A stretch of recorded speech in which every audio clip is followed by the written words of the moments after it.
much for having me again today. And my name is Samuele Contestabile. And today I'm going to talk about how to market education. The main topic of this presentation will be trying to find what are the best opportunities, educational opportunities for student athletes around the United States. And I collaborate and I work for a company in Italy that promotes a master program in Italy. And through my research, through my data, I found out what are the best ways to communicate these opportunities to people, what are their responses and their effectiveness of their response. Obviously, we're talking about educational opportunities. Opportunities in general for student athletes are endless. There are many types of opportunities. I always relate to my experience of coming here to Quincy University.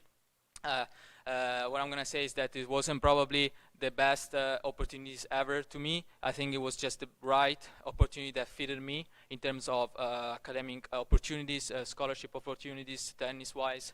So I think that what me and my team in Italy did, it wasn't trying to give the best opportunities other than everybody else. It was just the right opportunities for student athletes. And obviously, there must be a way of being aware of these opportunities. I feel like there are many ways to communicate educational opportunities and opportunities in general, and there are many ways, but we wanted to find obviously the best way to communicate it. We know we were aware of the COVID restrictions. We know we were going to communicate with people that were in a completely different country, so we had to decide, we had to start with a marketing strategy in order to get to the final goal of communicating our opportunities. So briefly, this is the company that I work for. It's called Olympic Management Institute, which is a company which is an institute that was created originally from College Life Italia, which is a company that I actually promoted me here in the United States and helped me 3 years ago find a scholarship here at Quincy University. And they obviously they grew, and they obviously decided to create a sort of institute that could create something like a school that can combine sports and academic in Italy as well, and decided to create Olympic Management Institute. And what I promote, I'm simply a recruiter and a marketing assistant. And what we promote is opportunities for soccer, tennis, volleyball, and basketball. And this would mean that obviously I promote a master program, which is in sports communication, in sports management and coaching, and this is the first institute in Italy that promotes, lets people have an athletic scholarship in order to get in an academic institution, which means that you can study and get a scholarship through your sport. And the best thing about the program is not just that it's obviously a complete new experience. I'm sure that, for example, like me, I came to the United States especially because I wanted to have a complete new experience, which I never had before. But also, it's downtown Rome in Trastevere, so it's a great experience. It's a great city, and obviously, the kind of the service kind of sells itself. And what we do at Olympic Management Institute is that obviously, like I said, it's a new opportunity, a new life experience. It's something that we don't try to communicate that our school is just a sort of normal school. It's an elite program because obviously not everyone can get in because you have to have requirements, GPA-wise. You need to have obviously a good athletic background. So we're trying to promote something that is extremely elite, and it's obviously not for everyone. We need requirements, and obviously this is the first time in Italy where there is something that works kind of like in the United States. Because I'm not sure of how many you guys know, but in Italy and in general in Europe, the education system is completely different. People, when commit to a school, especially in university, they're not allowed to play any type of sports, so they can only study really. And here in the United States, the education system is completely different. We have organization, we have groups, we have extracurricular activities, and obviously we have sports. And sports is also very big, mainly for the reason that you can get scholarship in order to get inside the program. And this is not how it works in Italy, and this is the first time that gives everyone the opportunity to get inside an educational program through an athletic scholarship. And obviously, we knew with the marketing that we had to find ways in order to market as education. Obviously, I didn't have any background in promoting any type of education opportunities, and we know that it's a very hard thing to do because people approach to education in very different ways. We knew that there are many people that are very personal about it, so they knew they wanted to attend, for example, Harvard since they had 5 years old. So there's people that don't want to be approached, and we obviously not gonna force anyone to approach to our program. And but there are also other people that are willing to listen to opportunities, that are willing to maybe change their life and have a complete new experience. And so this was probably between the first thing that we had in our mind in terms of marketing, because we knew that it was very hard it was very hard to marketize education. And obviously the opportunities are endless. We knew that obviously our target audience was people that couldn't really get inside an education system in Europe because it's very hard, just like it's hard to get inside here in the United States. So we knew that obviously this was something that would have attracted more people because it's something that can't really everyone do. And obviously, changing life is not something that everyone is willing to.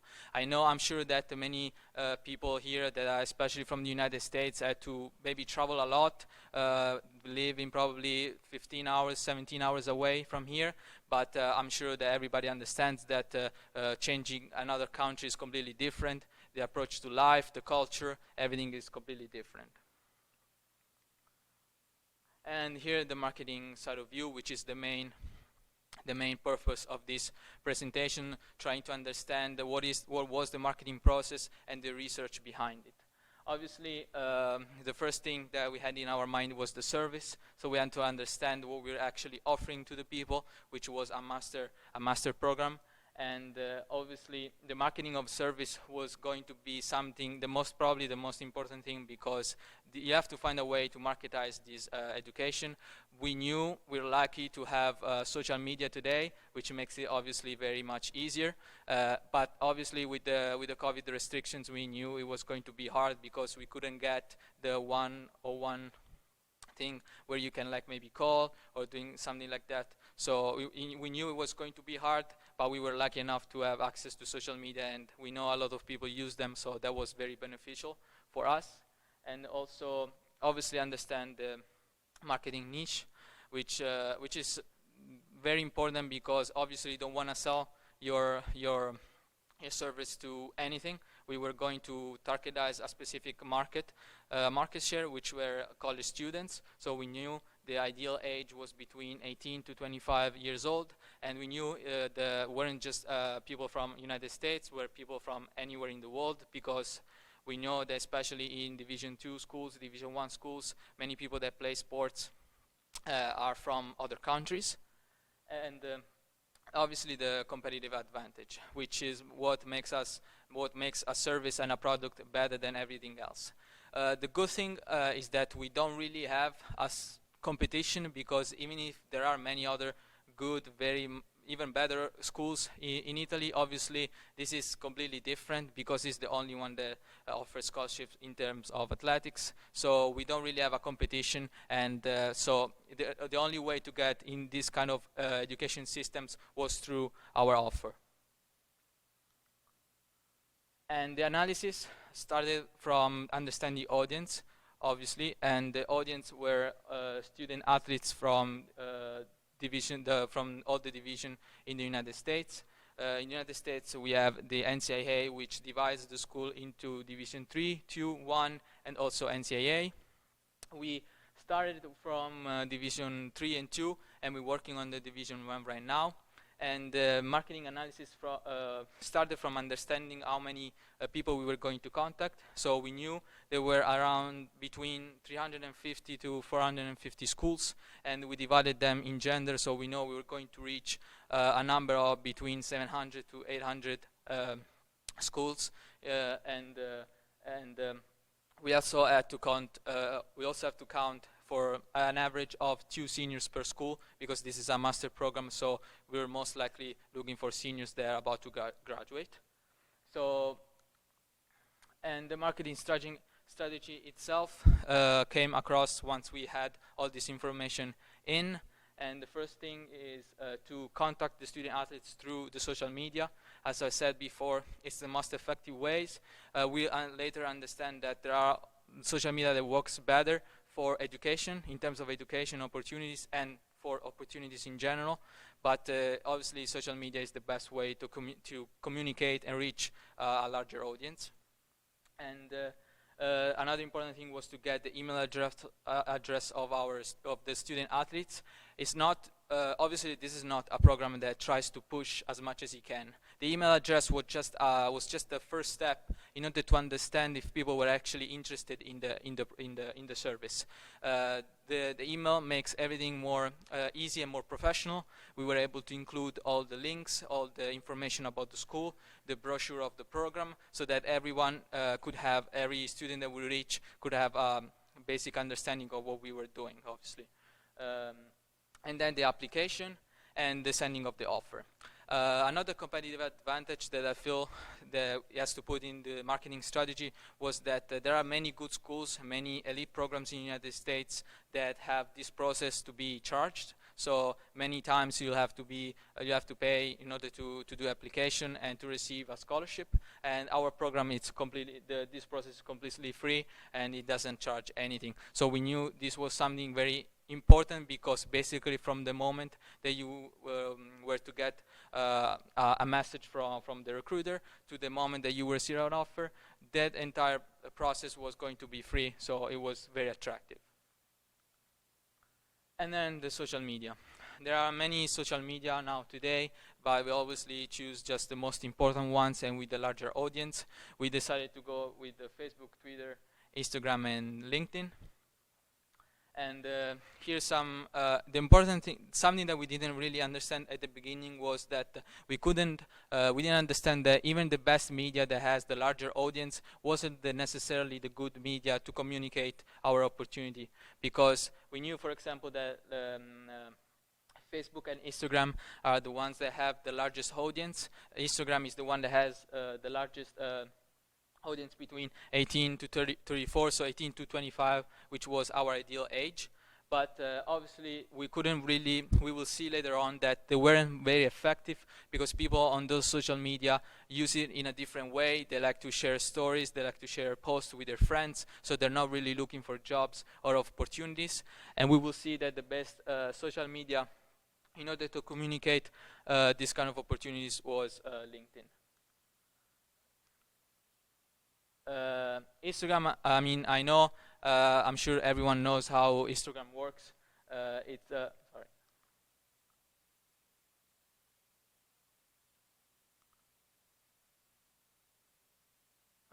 I'm sure everybody knows how Instagram works. It's a social media that has more than 1 billion subscribers, and most of the people are between 18 to 34. And you can share posts, you can share videos, you can share stories. However, people use it most likely to sort of just stay in contact with their friends, with their family, and share experience with them. And Facebook is pretty much the same, even though it has biggest audience with over 2 billion users.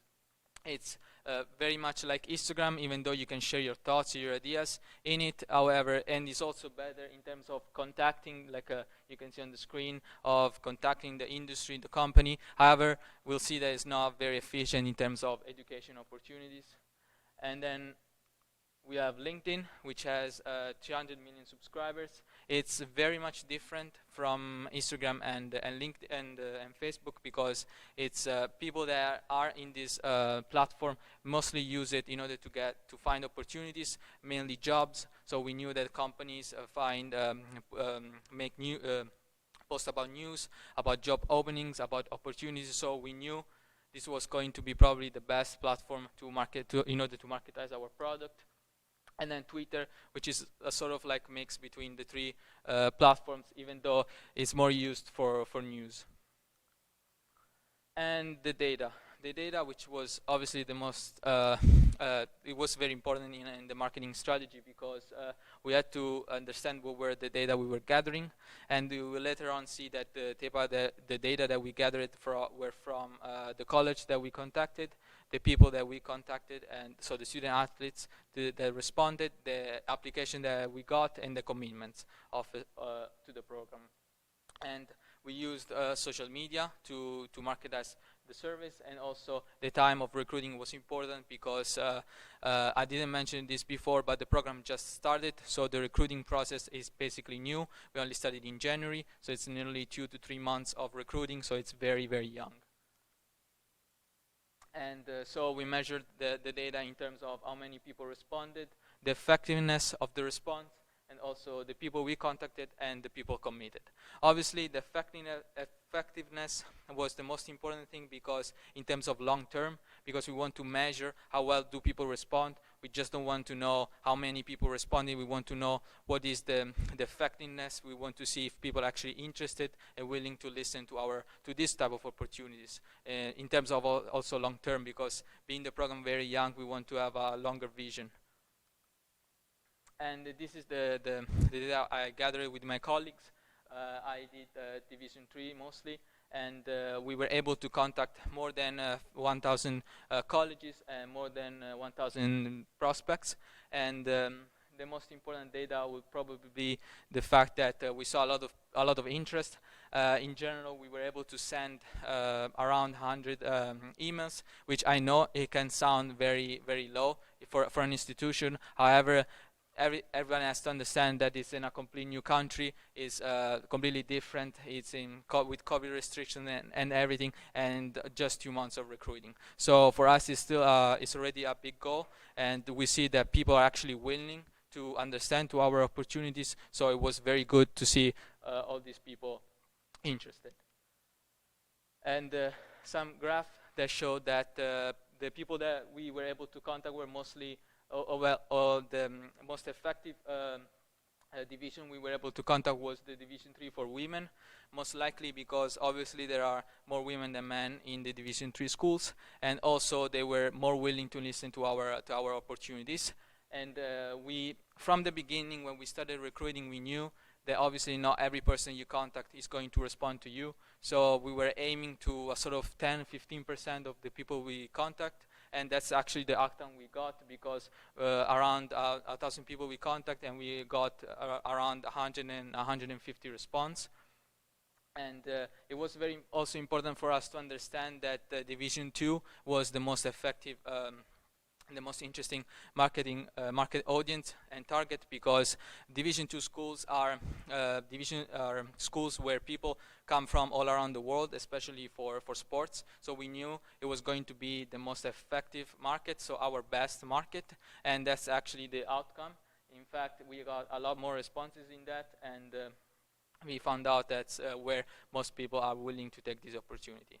Also, the Division 3 side was important, because we know that the schools of Division 3, people in Division 3 schools are not able to get scholarships in terms of athletics. So I think we thought it was going to be very important for them to find out a program in another country which would let them have a scholarship in terms of athletics. And here this is almost the conclusion of our research. We found out that obviously LinkedIn is the most effective one in terms of responses, in terms of emails, in terms of everything. People on LinkedIn were able to, it's very, in terms of how the platform works, was the most effective one, because of how it works with messaging, with texting, and the network itself. We were able to contact over 1,000 people in there, and a lot of people were interested from it. And we can also see from the graph that the other social media weren't as effective, especially Twitter, which was basically just not good at all, because just people are not interested in learning about opportunities in there. And then we can see also that in terms of email sent, they were mostly from people that we contact through LinkedIn. And